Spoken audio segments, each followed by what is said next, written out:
Hein? L'atome? Le temps, exact. Donc, la lumière, la matière et le temps. Et nos cinq sens contactent ces dimensions. Notre vue contacte la lumière, notre toucher contacte la matière, et ainsi de suite. Bon, mais par la science, nous avons contact avec la quatrième dimension, pour ainsi dire. En effet, en ce moment, des images sont en train de traverser ce bâtiment, des voix de la radio, des images de la télévision, que nos sens n'arrivent pas à contacter. Mais pourtant, au moyen d'un tube ou d'un dispositif à cristal, on arrive à capter ces ondes dans l'espace et à les manifester. Donc, vous voyez, dans ce bâtiment même, en ce moment, il y a des actions de gens en direct, dans l'air, des voix en direct. Elles sont ici, nous le savons. Elles sont absolument la vérité. Et tout ce qu'on fait, c'est de les capter avec... Je ne comprends pas le mécanisme de ces choses que la science a inventées. Mais nous savons que cela nous prouve qu'il y a une quatrième dimension.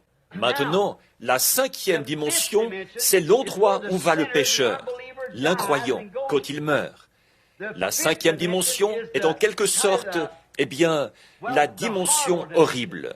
Or, cet homme, et quand un chrétien meurt, il va dans la sixième dimension, et Dieu, lui, se trouve dans la septième dimension. Alors, vous voyez, le chrétien, quand il meurt, il va sous l'autel de Dieu, directement dans la présence de Dieu, sous l'autel, et il est dans le repos. Pour simplifier, quand un homme fait un cauchemar, il n'est pas complètement endormi, il n'est pas non plus réveillé. Il se trouve entre le sommeil et l'état de veille.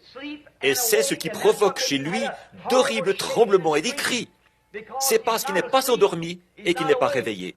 Ça, c'est pour montrer où va un homme quand il meurt, non converti. Il a vécu le temps qui lui était alloué sur la terre. Il est mort et il ne peut pas aller dans la présence de Dieu parce que sans le sang, il n'est pas digne d'y aller. Il est prisonnier. Il ne peut pas revenir sur terre parce que son temps ici sur terre est terminé. Alors, il est prisonnier entre les deux. Il est en plein cauchemar, voyez. Il ne peut pas aller se reposer dans la présence de Dieu. Et il ne peut pas revenir sur terre parce que son temps est écoulé. Il est en plein cauchemar. Et il reste là jusqu'au jour du jugement. Une situation horrible, voyez-vous.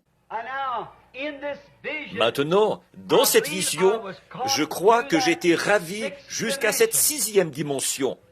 Je regardais en arrière, ici-bas, je pouvais voir en arrière. Voyez-vous, la vue, en fait, ce n'est pas de voir avec les yeux, ça c'est terrestre.